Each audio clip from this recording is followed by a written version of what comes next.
नमस्कार साथियों, स्वागत है आपका EPS 95 मिनिमम पेंशन बढ़ोतरी के एक और वीडियो में। साथियों, आज के इस वीडियो में हम एक महत्वपूर्ण इन्फॉर्मेशन शेयर करेंगे जिसमें एक EPS 95 पेंशनर्स ने बताया कि किस तरह से इस देश में प्राइवेट सेक्टर को काफ़ी यूज़ किया जाता है, लेकिन प्राइवेट सेक्टर में काम करने वाले एम्प्लॉयज़ को किस तरह से रून किया जाता है, किस तरह से उसको उनके हाल पर छोड़ दिया जाता है। लेकिन जो सर्विसेज की बात आती है तो केवल और केवल प्राइवेट सेक्टर का आदमी ही देश को बनाने में लगा हुआ है, और जो गवर्नमेंट के एम्प्लॉई है या गवर्नमेंट सेक्टर है वो किस तरह से केवल संस्थाओं का फ़ायदा उठाता है। पैसा वो ले रहे हैं, फ़ायदा वो ले रहे हैं, लेकिन जो एक्चुअल काम कर रहा है, जो सही में परिश्रम कर कर देश को आगे बढ़ा रहा है, वो प्राइवेट सेक्टर का एम्प्लॉई है, कर्मचारी है, लेकिन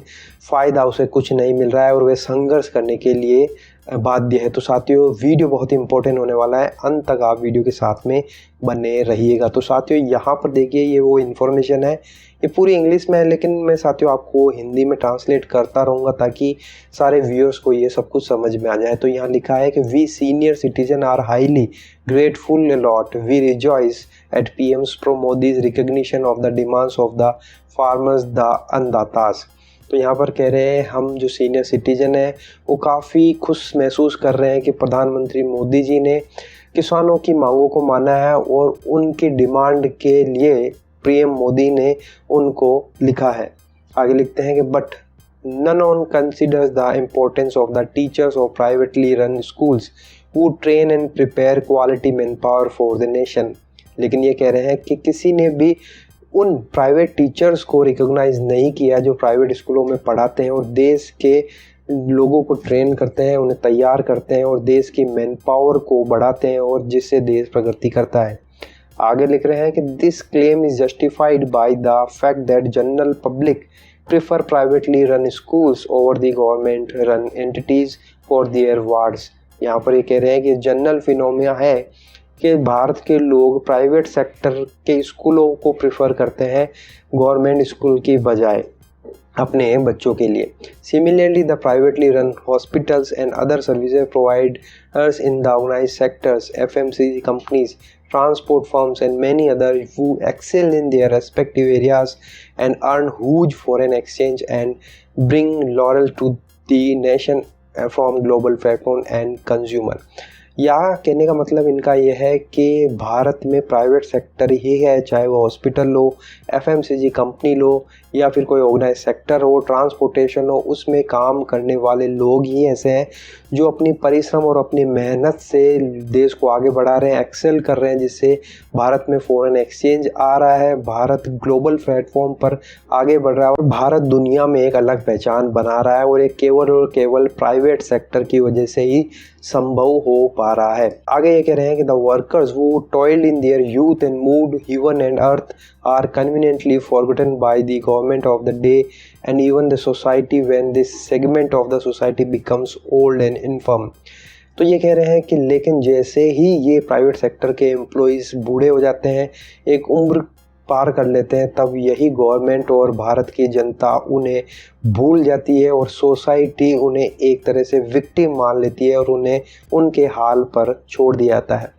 When prices of essential commodities are skyrocketing, we EPS 95 pensioners have to make to do with an average monthly pension of rupees 1,400 is insult to injury। तो यहाँ पर ये कह रहे हैं कि जैसे जैसे प्राइस इंडेक्स बढ़ रहा है, कमोडिटी की प्राइसेस बढ़ रही है, आसमान को छू रही है, लेकिन हम EPS 95 पेंशनर्स अभी भी मात्र 1400 रुपये एवरेज मंथली पेंशन में गुजारा करने के लिए मजबूर है। ये एक तरह से हमारी इंसल्ट है और हमें एक तरह से इंजरी और हमें पेन लगातार देता चला जा रहा है। Parliamentarian after parliamentarian across party lines have voiced our pathetic plight in Lok Sabha and Rajya Sabha in the current monsoon session, but no effect on Team Modi। यहाँ पर ये कह रहे हैं कि इस पार्लियामेंट्री सेशन मानसून सत्र में बहुत सारे सांसदों ने लोकसभा और राज्यसभा में हमारा मुद्दा उठाया था, लेकिन ये टीम मोदी है जिसकी कान में जूं तक नहीं रेंग रही है, वो सुनने के लिए तैयार नहीं है। As if teasingly the farmers are being heaped with largesse. The upcoming by-elections for 10 seats of Uttar Pradesh Assembly will teach BJP the lesson that it lacks। तो यहाँ पर ये कह रहे हैं कि लेकिन जो फार्मर्स हैं वो उन्हें रास्ता दिखाएंगे और आगे आने वाले उत्तर प्रदेश के चुनाव में भी जैसे बीजेपी को 10 सीटों का नुकसान हुआ है वो फार्मर की वजह से ही हुआ है। In a hard and painful way, Team Modi will understand that it costs to give a raw deal to the कामगार्स। हो सकता है टीम मोदी को कुछ सद्बुद्धि आ जाए और वे आगे आने वाले समय में समझ जाए कि इन लोगों और इन कामगारों को अनदेखा करने का क्या खामियाजा उन्होंने भुगता है। Farmers brothers, isn't it your reciprocal duty to side with we the old nation builders? Use your organizational strength to coerce the NDA government into yielding to our just demand of monthly EPS 95 pension और rupees 7,500 plus DA plus free medical care। तो यहाँ पर ये गुजारिश कर रहे हैं farmer किसान लोगों से कि आप क्यों नहीं हमारी मदद करते हैं, EPS 95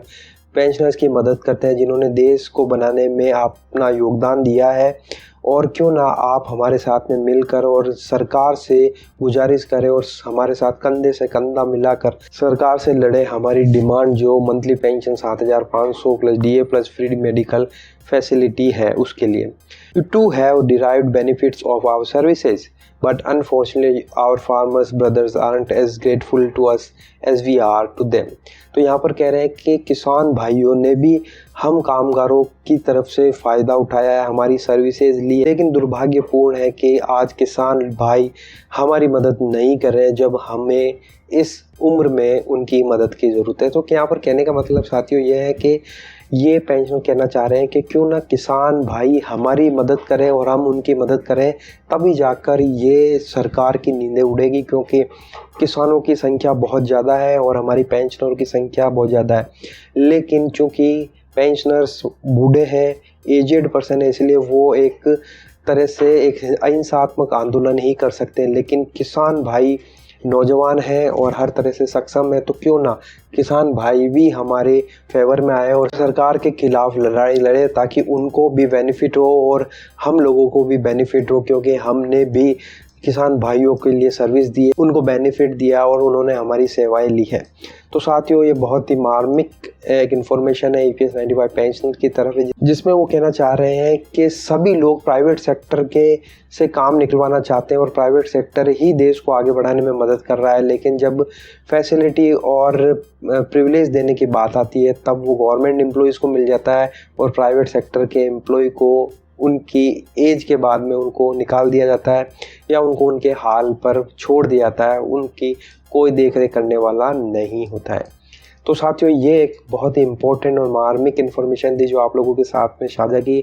आप लोग क्या सोचते हैं इस बारे में, आपकी राय कमेंट बॉक्स में ज़रूर बताइए। क्या वाकई में अगर किसान लोग अगर EPS 95 पेंशनर्स के हक में आ जाएं तो क्या वाकई में आंदोलन बड़ा हो जाएगा और सरकार बाध्य हो जाएगी, झुक जाएगी EPS 95 पेंशन बढ़ोतरी में करने के लिए? तो आप अपनी राय कमेंट बॉक्स में ज़रूर बताइए। वीडियो अगर आपको अच्छा लगा तो लाइक शेयर कर दीजिएगा। इसी तरह की इन्फॉर्मेशन प्राप्त करने के लिए आप चैनल को सब्सक्राइब ज़रूर कर लीजिए। तो फिर मिलते हैं, तब तक के लिए अपना ख्याल रखिए। जय हिंद, जय भारत।